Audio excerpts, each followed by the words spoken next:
আজকের এই সাংবাদিক সম্মেলনে আমি আপনাদের সবাইকে সুস্বাগতম জানাচ্ছি। আপনারা জানেন, বিগত 16 বছরের জুলুম, নিপীড়ন, গুম খুন, অত্যাচারের বিরুদ্ধে 2024-এর জুলাই আগস্টে ছাত্র জনতার গণ অভ্যুত্থানের মাধ্যমে ফ্যাসিবাদের চরম পতন হয়েছিল। পৃথিবীর ইতিহাসে আমরা অনেক স্বৈর শাসকের পতন দেখেছি, কিন্তু অত্যাচারের শাসকদের জনতার অনেক সংগ্রাম দেখেছি। কিন্তু বাংলাদেশের 24-এর সরকার পতনের যে দৃশ্য, সেটা ছিল একেবারেই এক ব্যতিক্রম। এই কৃতিত্ব জনগণের। সকলের রাজনৈতিক দল, বিশ্ববিদ্যালয়, স্কুল, কলেজ, মাদ্রাসার শিক্ষার্থী, শিক্ষক, অভিভাবক, হকার, শ্রমিক, শেষ দিকে জুলাই আন্দোলনটা এমন একটি সার্বজনীন রূপ লাভ করে যা আগে কখনো দেখা যায়নি। মুখের কাছে একটু জোরে বলে, এবার হয়েছে, এবার হবে। মাইকের আসলে সবসময় একটু ডিস্টেন্স থাকা দরকার, কিন্তু এই মাইক কাছে দিতে হবে। যিনি বলেন তাকে অনেক ভালোবাসে, কাছের থেকেই।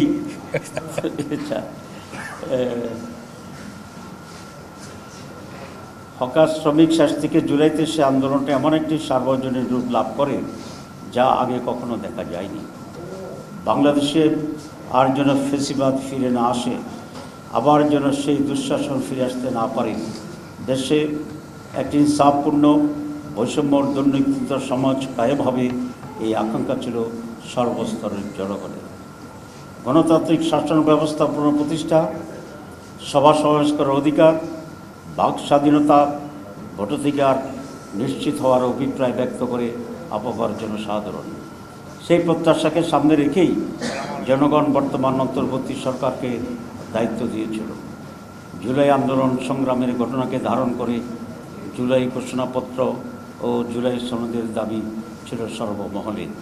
এ নিয়ে জাতীয় ঐক্যমত্য কমিশন রাজনৈতিক দলগুলোর সাথে দীর্ঘ সংলাপ করেছে।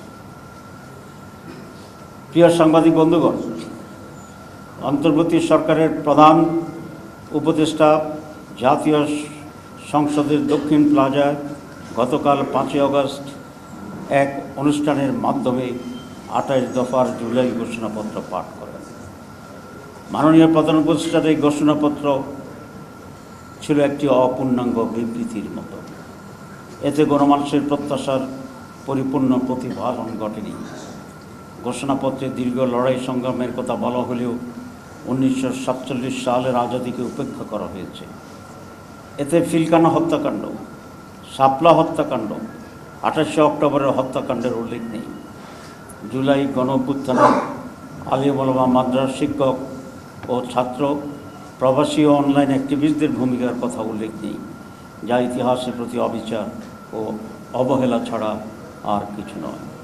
জুলাই অভ্যুত্থানের টার্নিং পয়েন্ট ছিল 9 দফা, যা পরবর্তীতে 1 দফায় রূপান্তরিত হয়েছিল।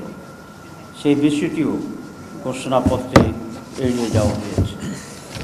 প্রিয় সাংবাদিক বন্ধুগণ, জুলাই গণ অভ্যুত্থানের প্রধান আকাঙ্ক্ষা ছিল রাষ্ট্র সংস্কার। এই জন্য 6টি কমিশন গঠন এবং জাতীয় ঐক্যমত্য কমিশনের সাথে 2 পর্বের 2 মাসের অধিককাল যে কার্যক্রম পরিচালিত হয়েছে এবং 19টি বিষয়ে মৌলিকভাবে ঐক্যমত্যের মাধ্যমে জুলাই সনদ প্রণয়নের সিদ্ধান্ত হয়েছে। অথচ প্রধান উপদেষ্টা কর্তৃক গঠিত জুলাই ঘোষণাপত্রে তার কোনো উল্লেখ নেই। ঘোষণা কখন কিভাবে কার্যকর হবে তা উল্লেখ না করে ঘোষণাকে কিছুটা হলেও গুরুত্বহীন করে ফেলা হয়েছে।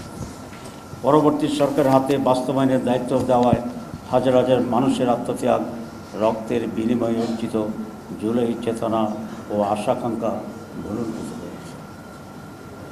বাংলাদেশ জামাত ইসলাম গণ অভ্যুত্থান পরবর্তী সময় থেকে দেশে গণতান্ত্রিক শাসন ব্যবস্থা ফিরিয়ে আনা ও ইনসাফ ভিত্তিক দুর্নীতিমুক্ত সমাজ গঠনের লক্ষ্যে সংস্কার, গণহত্যার বিচার ও সুষ্ঠু নির্বাচনের দাবি জানিয়ে আসছে। সরকারের প্রধান উপদেষ্টাগত নির্বাচনের যে টাইমলাইন ছিল, জামাত শর্ত সাপেক্ষে এটাকে সমর্থন দিয়ে আসছে শুরু থেকে। আপনারা জানেন আমাদের মাননীয় আমির জামাত অনেক আগ থেকেই নির্বাচন সম্পর্কে জামাতের স্ট্যান্ড পরিষ্কার করে বলেছে। বিশেষ করে 16 এপ্রিল 2025 সালে তিনি স্পষ্টভাবে সাংবাদিকদের সামনে ঘোষণা দিয়েছিলেন যে এই নির্বাচন রোজার আগে ফেব্রুয়ারি মাসে হতে পারলেই সবচেয়ে উত্তম। এই ঘোষণার ধারাবাহিকতা গতকাল প্রধান উপদেষ্টা ফেব্রুয়ারিতে রোজার আগেই নির্বাচন অনুষ্ঠানের ঘোষণা দিয়েছেন। এটাকে আমরা ইতিবাচকভাবে দেখছি।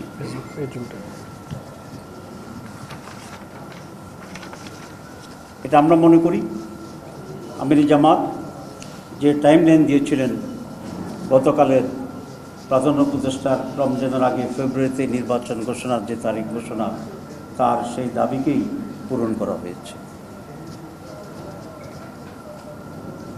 কিন্তু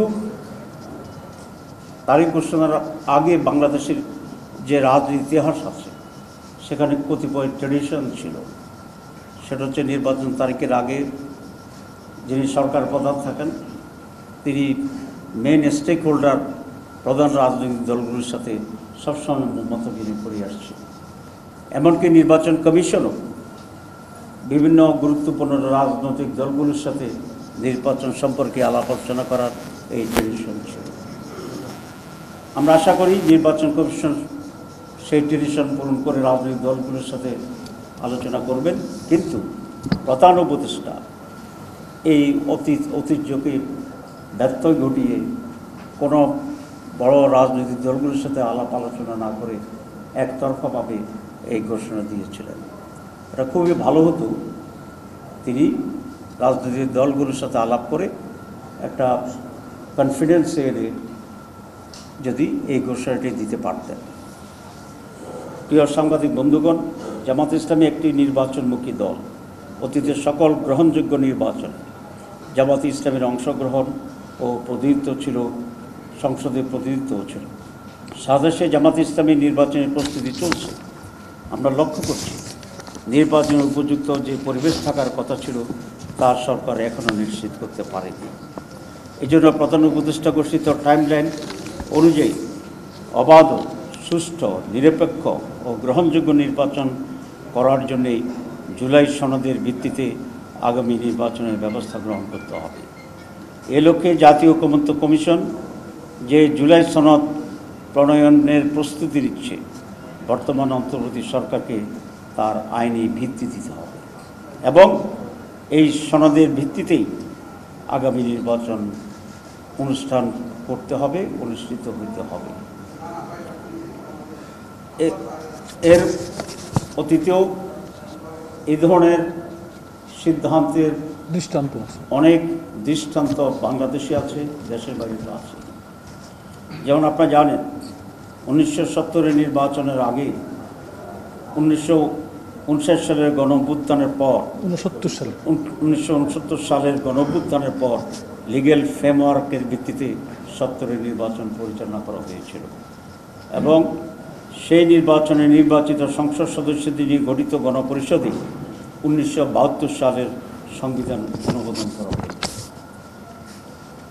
স্বাধীনতা ঘোষণাপত্রের মাধ্যমে 10 মাস মুজিবনগর সরকারের মুক্তিযুদ্ধ পরিচালনা এবং স্বাধীনতার পরবর্তী সরকার গঠনের পূর্ব পর্যন্ত 75-এর পট পরিবর্তনের পর এবং প্রেসিডেন্ট জিয়াউর রহমান প্রধান সামরিক আইন প্রশাসক হিসেবে দায়িত্বভার গ্রহণ, দেশ পরিচালনা, দল গঠন, সামরিক প্রশাসন থেকে প্রেসিডেন্টের দায়িত্ব গ্রহণ সহ 75 থেকে 79 সাল পর্যন্ত শাসনকালের গণভোট, অধ্যাদেশ জারি এবং এই অধ্যাদেশের মাধ্যমে ক্ষমতা আরোহণ ও দশ পরিচালনার মতো বৈধতা দিয়েছিল, যা পরবর্তী সংসদ সেটা অনুমোদন করে।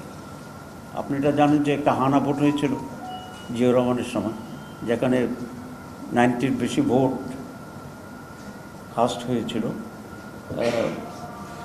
এরপরে 1990-এর গণঅভ্যুত্থানের পর 3 জোটের রূপরেখার ভিত্তিতে বিচারপতি শাহাবুদ্দিনের তত্ত্বাবধায়ক সরকারের অধীনে একটি সুষ্ঠু নিরপেক্ষ নির্বাচন অনুষ্ঠিত হলেও তার আইনি ভিত্তি না থাকায় এই রূপরেখার অন্যান্য বিষয়গুলো পরবর্তীতে বাস্তবায়ন হয়নি। সুতরাং এটা খুব স্পষ্ট যে অতীতের এ সমস্ত নজিরের পর জুলাই জাতীয় ঘোষণাপত্রের আইনি ভিত্তি দিতে কোনো ধরনের আইনগত বাধা নেই এবং এটা সহজ করে এটাকে আইনি ভিত্তি দেওয়া সম্ভব। এবং আমি আবার রিপিট করতে চাই যে নির্বাচনের সম্ভাব্য তারিখ বা মাস ঘোষণা করা হয়েছে সেই নির্বাচনটি এই জুলাই সনদের ভিত্তিতেই হতে হবে। এটা পুরো জাতির এবং সরকারের কমিটমেন্টও আছে। সরকার বলেছে যে কমিশন তারা রিফর্মস কমিশন করেছে রিফর্ম করার জন্য এবং সেই রিফর্মের ভিত্তিতে নির্বাচন হবে। এটা জাতির প্রতি আজকের প্রধান উপদেষ্টার কমিটমেন্ট ছিল, আপনারা জানেন। সুতরাং এই দাবিকে আমরা আবার রিটার্ন করতে চাই, গুরুত্ব দিয়ে বলতে চাই যে আগামী নির্বাচন জুলাই সনদের ভিত্তিতেই হতে হবে। প্রিয় সাংবাদিক বন্ধুগণ, আমাদের আকাঙ্ক্ষা আসন্ন জাতীয় নির্বাচনের তফসিল ঘোষণার পূর্বেই জুলাই জাতীয় সনদ প্রণয়ন দ্রুত সম্পন্ন করে অধ্যাদেশ, LFO, লিগ্যাল ফ্রেমওয়ার্ক অথবা গণভোটের মাধ্যমে আইনি ভিত্তি প্রদান করে অন্তর্বর্তী সরকারের সংস্কার কার্যক্রম করা না হলে পূর্ণতা পাবে এবং এটা যদি না হয় তাহলে অন্তর্বর্তী সরকারের কার্যক্রম বিফলে যাবে। তাই সুষ্ঠু, নিরপেক্ষ ও গ্রহণযোগ্য নির্বাচনের লক্ষ্যে রাজনৈতিক দলগুলির জন্য লেভেল প্লেয়িং ফিল্ড তৈরি করতে হবে। এর সাথে সংশ্লিষ্ট সকল বাহিনী ও সংস্থাকে কার্যকর ভূমিকা নিশ্চিত করতে হবে। সরকার ও প্রশাসনের মধ্যে স্বৈরাচারের দোষীদের মুক্ত করতে হবে। নির্বাচন কমিশন সহ প্রশাসনের সকল স্তরে নিরপেক্ষতা নিশ্চিত করতে হবে। প্রিয় সাংবাদিক বন্ধুগণ, বাংলাদেশের আপামর জনসাধারণ জুলাই জাতীয় ঘোষণাপত্রকে কেন্দ্র করে যে প্রত্যাশা নিয়ে অপেক্ষা করছিল তা পূরণ না হয় জনগণের মাঝে দেশের ভবিষ্যৎ নিয়ে উদ্বেগ ও উৎকণ্ঠা তৈরি হয়েছে। শহীদ ও আহতদের পরিবার সহ জুলাই যোদ্ধাদের মাঝে নতুনভাবে উৎকণ্ঠা পরিলক্ষিত হচ্ছে। ঐকমত্য কমিশনের মাধ্যমে জুলাই জাতীয় সনদ প্রণয়ন ও বাস্তবায়নের রূপরেখা কী হবে তা জাতির কাছে অস্পষ্ট। এমত অবস্থায় আমরা সরকারের প্রতি আহ্বান জানাই, অনতিবিলম্বে জুলাই ঘোষণাপত্রে উপরে উল্লিখিত জন আকাঙ্ক্ষার অপরিহার্য বিষয়গুলো অন্তর্ভুক্ত করা হোক। সেই সাথে আরও দাবি জানাতে চাই, বাংলাদেশের অতীতের দৃষ্টান্ত অনুসরণ করে অবিলম্বে জুলাই জাতীয় সনদের প্রণয়নের কাজ সুসম্পন্ন করে বর্তমান সরকারকে তা বাস্তবায়ন করতে হবে এবং এই সনদের ভিত্তিতে অবাধ, সুষ্ঠু ও গ্রহণযোগ্য নির্বাচনের ব্যবস্থা করতে হবে।